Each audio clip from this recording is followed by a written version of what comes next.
And in 1963, Gordon Arnold was a 22-year-old serviceman, just out of training camp and en route to a posting in Alaska. This is his first film interview. On that particular morning, what happened was I came downtown and I thought there was going to be a parade. So what I did was I parked my vehicle back here in this parking lot, and I intentionally walked to this particular corner because I wanted to take pictures of the parade off of the railroad bridge. Well, this is about as far as I got, because what happened is when I got my leg to about this position, a man came around the corner off the bridge, had a suit on, and he turned around and he told me that I wasn't going to be there.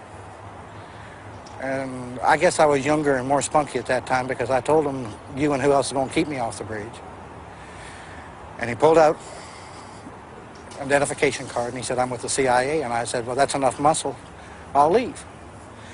So I turned around and I brought my leg back over like this.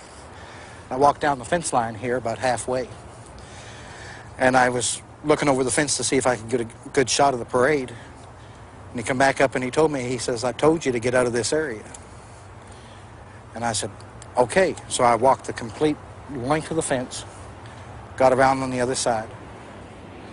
That's when I started to line up my frame so that I could take the picture of the parade. I had been panning shots through here so that I could get whatever was going to come down the street. And I saw that it was the President of the United States.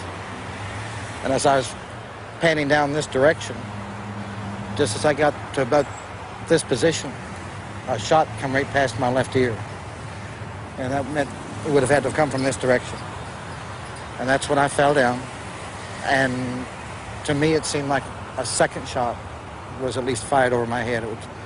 There's a bunch of report going on in this particular area at that time.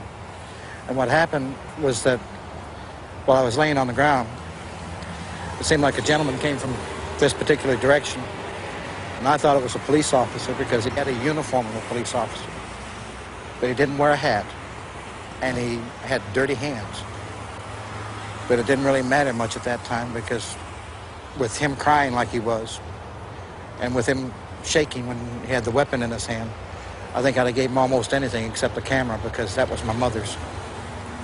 And literally what the man did was kick me and asked me if I was taking a picture.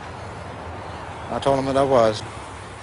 And when I looked at the weapon, it was about that big around, and I decided I'd let him go ahead and have the film.